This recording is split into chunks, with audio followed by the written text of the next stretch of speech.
Okay, so show of hands, who's here to learn about werewolves and bejeweled martyrs?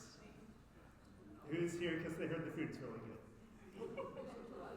Okay, well, perfect. I like that answer. And I will let you guys know up front, there are prizes you can win, and I will be asking questions throughout the presentation, so be alert, try to give your best guess in whatever I'm going to ask you guys. And I will start with the first slide I'll get to in a moment, but first I'll ask, do you know who is referred to as the dog-headed saint?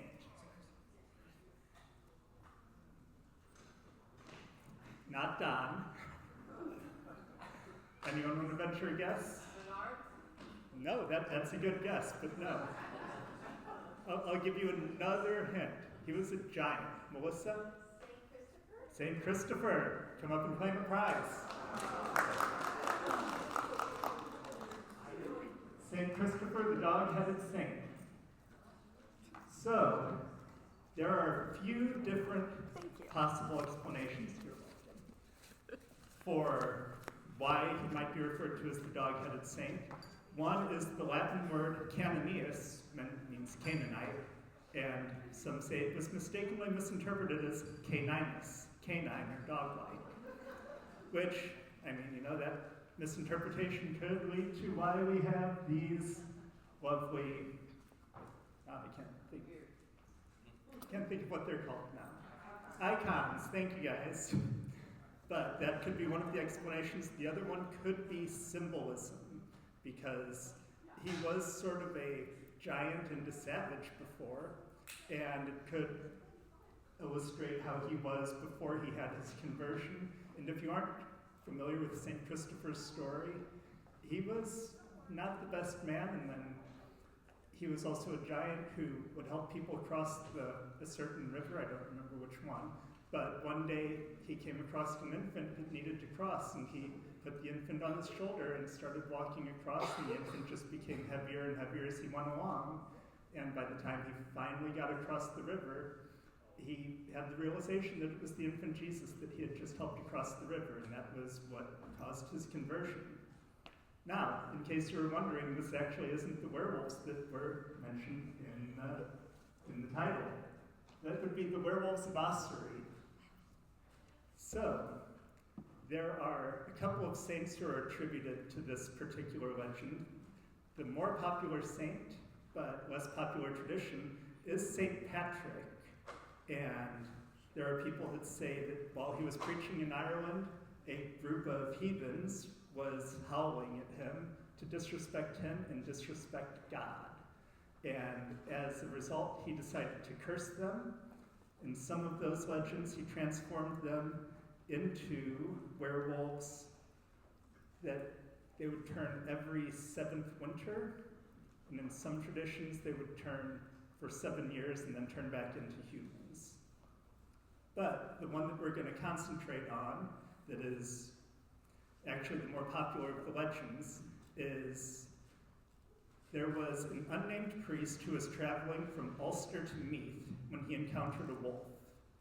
And the wolf spoke to him and told him to not be afraid, and he begged the priest not to harm him, and then he started speaking about the gospel. So the unnamed priest was like, well, this wolf must be Christian or Catholic of some kind, because how else would he know about the gospel and know about God? And when the priest asked the wolf for an explanation, the wolf said, and this is quoting what I saw, "There are two of us, a man and a woman, natives of Assisi, who through the curse of one Saint Natalis, who was an abbot, are compelled every 7 years to put off the human form and depart from the dwelling of men. Quitting entirely the human form, we assume that of wolves. At the end of the 7 years, if there is a chance to survive, 2 other beings are substituted in their place, and then they return to their country in their former shape. And as it so happened, the woman, out of the man and the woman, was very sick, and the male wolf was more or less seeking to get his wife the last rites. And the unnamed priest felt very uncomfortable with that because it's considered blasphemous to give communion to a dog. And the priest told the man that, and then he begged and said, I assure you it's not blasphemy. And I'm not sure why he didn't just do this to begin with. It seems like it would have been the easier option, but he went to the female wolf and pulled down her wolf skin, revealing the form of a human woman underneath. And then the priest felt better about it and gave her communion and gave her confession and the blessing of the last rites. And then the male wolf led the priest to the end of the woods that they were living in, and he gave him a number of prophecies, which I could not find any account of what the prophecies were. It just said a number of prophecies about the future of Ireland and the English invaders that were coming. So, that's more or less where the werewolves come from. Now we're going to move on to a different beast. Does anybody have any idea who fought the Loch Ness Monster? Anybody want to venture a guess?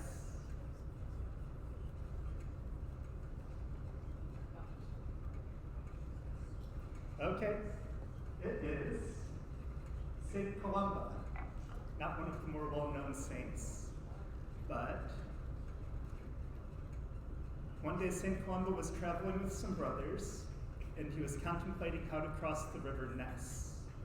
And while he was deciding the best way across, he came across a heathenish group of pigs who were burying their friend, and they told Saint Columba that their friend was attacked by an enormous water beast that was swimming in the river. Upon hearing this, Saint Columba took his staff and he laid it across the man's chest, and the man reawoken, and they were all very impressed by that. And then Saint Columba ordered one of his traveling companions, Brother Lunge Mocumin, to swim across the loch and retrieve a boat from the other side. Without hesitating, Brother Lunge stripped off his tunic and jumped in the water. And as he was splashing from the swimming, an enormous water beast emerged from the water and started racing for Brother Lunge, ready to strike. While most of the shore was terrified, St. Columba remained pretty calm and honestly couldn't have cared less. He was completely unshaken at that time. He stepped forward to the edge of the water, made the sign of the cross, and invoking the name of the Lord, he commanded, "You will go no further. Do not touch that man. Leave at once." And the Loch Ness Monster fled beneath the surface of the water. Brother Lunge was able to retrieve the boat, and all of the heathen Picts that were there and witnessed this event immediately converted, and they were baptized in the river Ness. So I guess there is a good moral there. No matter who you're dealing with, don't back down from your beliefs, and do your best to show them the power of God. I mean, you might not have the same power as St. Columba, but I mean, nonetheless, you could end up converting a whole bunch of people by one act of faith. So next we're going to travel on to St. Patrick, who was famous for driving snakes out of Ireland. And there is a very famous legend that he did this with a flute. St. Patrick is also noted for driving out demons. Does anybody want to guess what kind of instrument or sound-making device he used to drive out demons? And I'll give you a hint, it's pretty common in a church.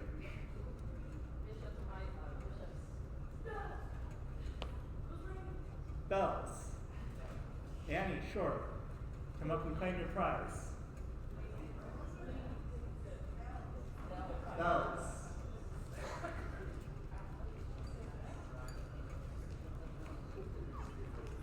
Did somebody else say bells as well? Okay. Oh, how? Well, change the slide.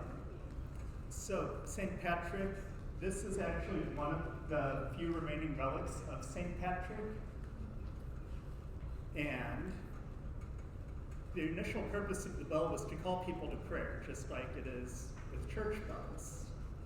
And whenever he would set up a new parish, he would choose one of his disciples to lead that parish, and he would present that disciple with the bell to call their parishioners to prayer. He would also use the bell to drive out demons, as the bell was specially blessed, so that's how that came about.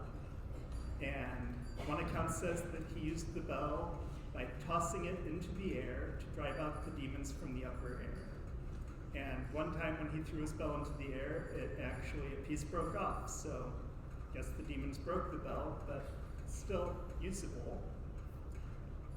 And this tradition to drive out demons is still used in the church today. In the Roman ritual blessing of the bells, where a priest says, "At its sound, let all evil spirits be driven afar." It is also believed in some traditions that that is actually what St. Patrick used to drive out the snakes, if the snakes could be substituted for demons, which, again, when you're dealing with folklore, there's various different interpretations. Okay, I'm going to give you guys an easy question here. I really hope somebody answers this. Who is our saint associated with Christmas? Nicholas. Saint Nicholas. Who said Saint Nicholas? Pat, come up and grab your...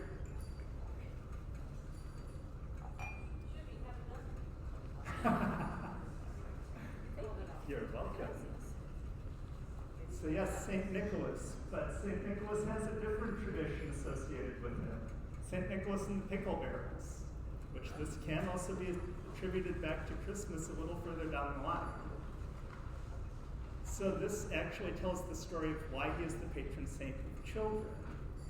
One night, 3 little boys who were traveling about came across, in some instances they say it's a butcher, some they say it's an innkeeper, looking for food and a place to spend the night.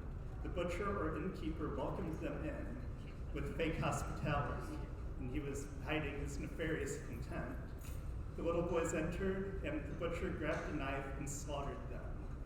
And then he placed them in pickling barrels to preserve them. He was going to sell them as ham to people who were coming to his inn or his butcher shop. And by some accounts, it was up to 7 years later, St. Nicholas stopped by the very same place, and through the grace of God, he knew what had happened there. And when he questioned the butcher or innkeeper about it, that person fled, and he was taken to the pickle barrels at his request, and he placed his finger on the barrel's edge and, praying to God, brought the 3 little boys back to life, as you can see in those icons. And so the pickling story has been turned into a Christmas carol in France, and it is also suggested as the basis of a strange Christmas tradition where pickle ornaments are hidden in a tree. And whoever finds the pickle ornament can either be the first one to open the gift, or they can get an additional gift. So that's where that came from. Now, does anybody know what else St. Nicholas is famous for? There's a very famous legend surrounding him that explains more about Christmas. You're close. You're close. Coins. Who said coins? Me, but I'm giving it to Marcia. Okay. Did you know coins also, sir? Okay. Marcia, come up and you get a gift as well. So yes, it is St. Nicholas and the coins, and that is why do we have stockings by a chimney? Well, it's because of this tradition. So St. Nicholas started with kindness to 3 young women. The sisters were from a poor family on the brink of starvation, and their widowed father was unable to provide the dowry for their futures.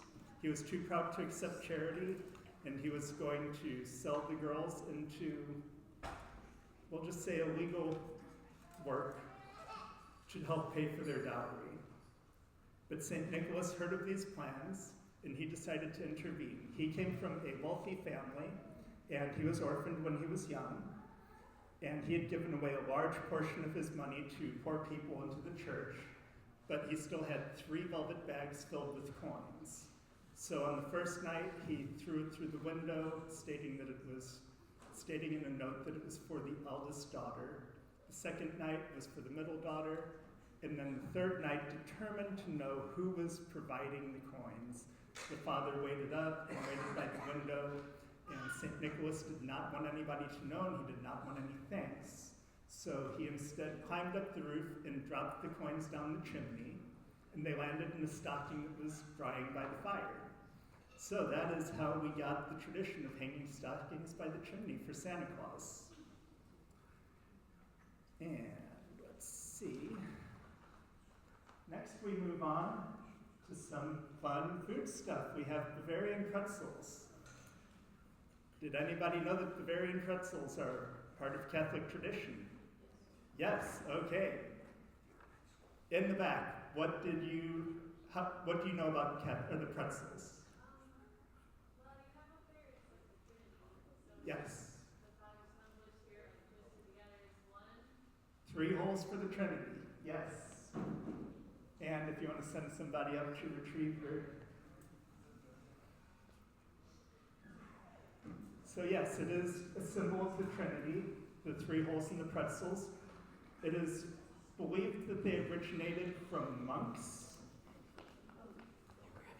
There you go. Thank you. You're welcome. So a popular legend attributes the invention of pretzels to monks in the 7th century. And the story goes that monks created pretzels honestly as a reward for children that learned to pray. And they were called pretzelia. Sorry, having a little trouble reading my notes there. But it does mean little rewards. There are other legends that, where is it? Oh, the twist in the pretzel is also symbolic of prayer hands. That's why they're twisted. These are also food that were used for Lent, because back in the Middle Ages, their fasting was a little bit more strict, so they couldn't have things like eggs or dairy or any of that stuff. So original recipes for the pretzels basically called for flour and water, oil, and leavening. So that was all things that they could have, so it was something that would fill them up, and that's basically what they would eat for the day. And then it's also associated with a sacrament. Can anybody guess what sacrament it is associated with? Confession? Not confession. Marriage. Who said marriage? He said it first, he said it's very quiet. Oh, Ernie, did you say marriage? He said matrimony. Oh, yeah. Ernie, come up. Yep, come up, get your prize. It is associated with matrimony.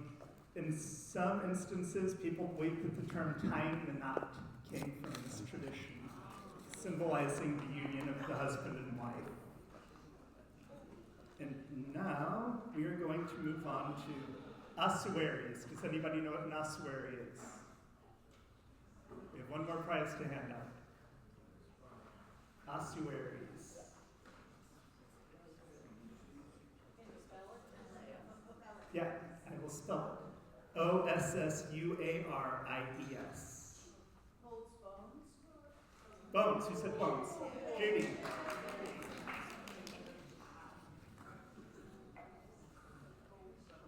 So ossuaries are chapels, catacombs, or altars made out of bones. So this is a Franciscan tradition, and yes, those are chandeliers and walls that are covered in bones. So one of the explanations for this is, I'm sure some people are familiar with the term memento mori, and that is, remember you must die. And they were intended to remind viewers of their own mortality and the inevitability of death, encouraging contemplation on the spiritual journey beyond the physical realm. And here I have several slides of this. So that's the ossuaries in the Paris catacombs. And in one of those, I think the Paris catacombs has over 6 million different people that are part of that. So Franciscans wanted to emphasize that death was not something to be feared, but it is a natural and necessary transition. And St. Francis himself referred to death as Sister Death. There was also a practical reason that they were doing this, because cemeteries became overcrowded. So there's some more, slightly more intricate. But as cemeteries became full, they would exhume the bones and incorporate them into chapel decorations, and then reuse the burial space to provide a new way to honor the dead people. And there are some, I really wish I could have found pictures of this, but there are some where intact skeletons were dressed in their monk habits, and they are placed either in praying positions, in chapels that were set up specifically to illustrate that. There are also some that are holding signs that tell people to remember that they are mortal and they're going to die one day. And according to this, while the aesthetic of bones as decorations might seem unsettling to modern viewers, they were not intended to be morbid or disrespectful. Instead, they were seen as a way to honor the deceased and inspire the contemplation of life and death. And finally, we get to, there was one more, I forgot about that. So you can see another example. Those are in Portugal. Portugal, the Czech Republic, Italy, and France are where most of these reside. And now we get to the Bejeweled Martyrs. So this is another way that nuns specifically were venerating death. During the 16th and 17th centuries, it was commonplace to adorn the skeletons of the Christian martyrs, often referred to as the catacomb saints, with jewels and lavish attires as relics to be venerated. So nuns would actually painstakingly glue those jewels to the skeletons and then dress the martyrs in fancy clothing, as you'll be able to see here with St. Frederick. So part of this, yes, and he is reclining, and that was done on purpose. Part of this is to represent heavenly splendor. The adornments were intended to represent heavenly treasures and the splendor awaiting us in the afterlife if we are faithful to God. There is also a symbolism of immortality and auspiciousness that is attached to this, and it was designed to draw inspiration and awe. They are magnificently adorned relics, and they're displayed in churches and shrines, meant to invoke a sense of awe and inspire devotion among the faithful, reminding them of the rewards of a virtuous life and the promise of eternal salvation. And it was also a symbolism of the Counter-Reformation movement. In the wake of Protestant Reformation, which criticized the veneration of relics, the Catholic Church emphasized the importance and authenticity of these sacred objects, commissioning exquisite reliquaries crafted from precious materials like gold, silver, gems, and enamel to house and display them. So the bejeweling of martyrs like St. Frederick was combined with religious symbolism, artistic expression, and a strategic response to the changing religious landscape of the era, reflecting a belief in the spiritual significance and the inspirational power of these holy relics. And Nessie just wanted to say bye.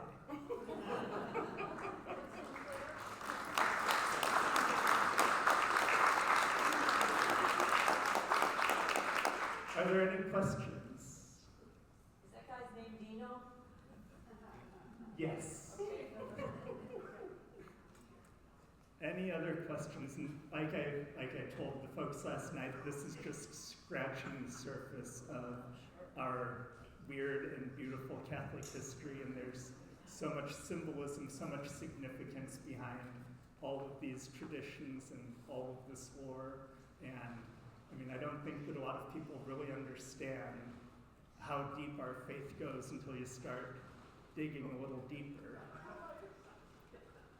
Anybody have anything at all? Yes? Well, you know, I wasn't really scared of werewolves until I came here and talked to you. I know they're a real thing. Yes. Yes, so that's an odd tradition. And last night I actually had somebody say, well, I wish we could still curse people into werewolves. Oh, no, I'm sort of glad we can't do that. Any other questions? Comments? Anything that stuck out to you guys? Well, Memento Mori, the sister who, had written that book, Yes. not remember your death. Yes. And it's not meant to be morbid. No, not at all. People who have a drug for cancer and stuff like that, Yes. that's their Memento Mori, I suppose. Yes, absolutely. Marcia, did you have a question? I was going to ask you if you've personally seen any of those ossuaries. I have not been to Europe to see the ossuaries, but for those who are traveling to Italy, might come across some. I actually have. I was to the one in Paris. It was horrible. It was, you go down a narrow staircase. I didn't know what it was. I was with a group. It's the first one down there. It's floor to ceiling, skulls and stuff. On the other side, you through this narrow passageway that had some open spots. I went through it so fast. I didn't wait for the group. I was passing people, and I think it took 10 minutes just to kind of race through it. Wow. So it was like, I would not recommend it. So yeah, that does, thank you, Kathy, because that gives a scope for how big. It's very big. How big these it's very places big. are. It's dark and there's lighting and stuff, but it's Yeah. just creepy. I thought. Never again. Yes. The one scene in Indiana Jones and the Last Crusade shows you what those look like too, and they do kind of start out and kind of go narrow. And if you get claustrophobic or if you're a little iffy about being around bones, it's a challenge. Yes. A couple years ago, I went with Father Coleman to Paris while I went on a healing pilgrimage, and one of the places we went to was the Cathedral of St. Louis, and that's where St. Louis IX took all the kings and queens as he gathered them and buried them in this big cathedral, and it's amazing. And then on the top of their burial is a kind of a sculpture of themselves with their feet turning up because they're heading for heaven. Oh. But they're still excavating, and there were big cavern areas where there was just bones that they're still kind of putting together. Really interesting, right in Wow. Paris. Yeah, that sounds interesting. Judy? There's quite a large reliquary at the convent of the Sisters of St. Joseph right here in St. Louis. Oh, okay. It's very interesting to go and see. It's a little side chapel that Yeah. has one of the bones laid out and redressed and Yes. other things too. In one of the books that I was reading, preparing for this, they were also recommending the Shrine of St. Ferdinand as a place to check. Okay. So that's, right up in Florissant. Pat? The holy card that you had a picture of St. Patrick with the chasing out the snakes and stuff, Yes. many of us have one of them, perhaps. Someone told me some time ago, said, there are no snakes in Ireland. There never were, because it's surrounded by water. And it's like, oh, maybe that's because St. Patrick chased them away a long time ago. Yeah, exactly. And also, it could be the symbolism, the evil spirits. Yes. The paganism, even thing. Maybe there's water marks. I was going to say, there's water ones. Yeah, there are water ones. Any other questions, comments, thoughts? But who's gonna do it? I know I could probably Google this, but when you had the slide with St. Patrick up, and you said this is one of the few remaining relics of St. Patrick, do you know what that was and where is it? I know that it's the Bell of St. It Patrick. is a bell. Okay, Yeah. that's what I thought. I am not 100% sure. I know that it's somewhere in Ireland, but I don't know where Okay, just curious. offhand. Oh, yes, Pat. I worked at the Jesuit White House. Yes. The chapel there has how many relics in a whole bunch on both sides of the altar. Anybody who makes a retreat there, men or women, and they have go to the chapel. It is so cool and ancient looking, stones and everything. And you can even visit there when there's not a retreat going on. On Sundays. 2 o'clock on Sundays it opens up. This is off of Christopher. Yeah, so that's right in our neighborhood. Yeah. How your influence signing the August. Stop it. Marshall? Dublin, what a surprise. Oh, it is a surprise. No, it's in Dublin. The Bell's in Dublin. Oh, it's in Dublin. Oh. Surprise. I mean, everything that's in Ireland is in Dublin. That's what I wanted.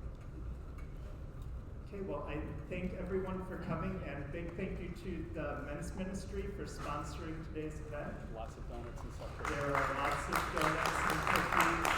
Please, ladies, please take something home. Take many somethings home. Congratulations to everyone who answered questions correctly. And I hope you guys learned something.